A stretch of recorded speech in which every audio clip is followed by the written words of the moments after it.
তেল আসিল না। রমজানের প্রথমে মানুষ তেল পান হয়, অস্বস্তি ছিল।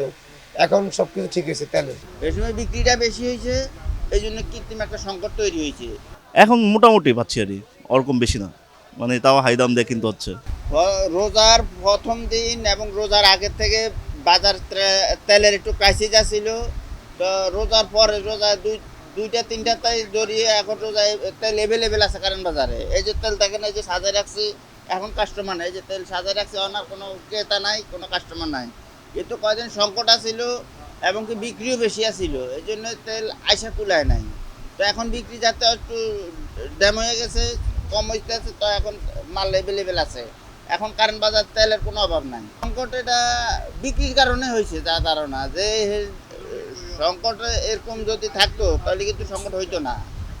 এই সময় বিক্রিটা বেশি হয়েছে, এই জন্য কৃত্রিম একটা সংকট তৈরি হয়েছে। তেলের সরবরাহ আগের থেকে একটু ভালো। এখন একটা দুইটা কোম্পানির তেল দিচ্ছে, আগের দামে আছে। 5 লিটার বদল 850, 2 লিটার 350, 1 লিটার 175 টাকা। তেলের সঙ্গে আসলে সব কিছু মেল মালিকের কাছে, আমদানিকারের কাছে। তারা ওইখান থেকে যদি সব ওরা যেটা করবে বাজারে এমনই হবে। এরা যদি এখানকার সরবরাহ বন্ধ করে দেয়, অটোমেটিক বাজার দাম বেড়ে যায়। তারা সরবরাহ ঠিক থাকলেই দাম বাড়ার সম্ভাবনা না। এখন হ্যাঁ, তেল এখন পাইতেছে, স্বস্তিতে আছে তেল। এখন দেখা যাচ্ছে 5টা 6টা কোম্পানি, তো 2টা 3টা কোম্পানি তেল দিচ্ছে মার্কেটে।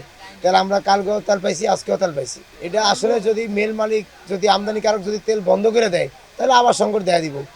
অ্যাভেলেবেল সাপ্লাই না দিলে সংকট দেখা দিব বাজারে। আর সাপ্লাই ঠিক থাকলে, সরবরাহ ভালো থাকলে, ডিলার পর্যায়ে, তাহলে আমরা মনে করেন যে অস্বস্তিতে থাকবো না। যা ক্রেতা বিক্রেতা সবাই অস্বস্তি। তেল আসিল না। রমজানের প্রথমে মানুষ তেল পান হয়, অস্বস্তি ছিল। এখন সবকিছু ঠিক হয়েছে তেলের। আপনার রোজার আগের দিন তো রোজার বাজার অনেক গরম, বাজারে অনেক কাস্টমার। তখন কোনো কোম্পানি 5 লিটার একটা তেল দেয় নেই হেরা তেলের সংকট দেখাইছে। তারপরে 27 তারিখে বলছিল অ্যাভেলেবেল, তখনও অ্যাভেলেবেল করেনি। আজকে 2 দিন দেখছি আপনার বসুন্ধরা কালকে নতুন করে মাল দিছে 6 মাস পরে। তারপরে তীরে মাল দিতে আছে, পুষ্টি অ্যাভেলেবেল মাল দিতে আছে, খালি রূপচাঁদাটা অ্যাভেলেবেল হইতেছে না। আজকে 2-3 দিন তেলের বাজারটা একটু স্বাভাবিক আছে, কোম্পানিরা মাল দিচ্ছে। এই ঈদে জামা জুতো অ্যাক্সেসরিজের ডিসকাউন্ট। এটা আর এই যে আজকে 2 দিন ধরে তো মাল দিচ্ছে, আর 2-1 দিন পরে বোঝা যাবে মাল দিব কি দিব না। এখন তো বসুন্ধরার 6 মাস পরে নতুন করে মাল দিচ্ছে, হিউজ পরিমাণ মাল দিচ্ছে। না, সংকট পাইছি, কিন্তু মানে কম। যতটুকু লাগবে আমার দেখা গেছে সপ্তাহ লাগতেছে 5 কেজি, আমি পাচ্ছি 2 কেজি। আমার তো হচ্ছে না। এখন মোটামুটি পাচ্ছি আর কি, ওরকম বেশি না, মানে তাও হাই দাম দিয়ে কিনতে হচ্ছে।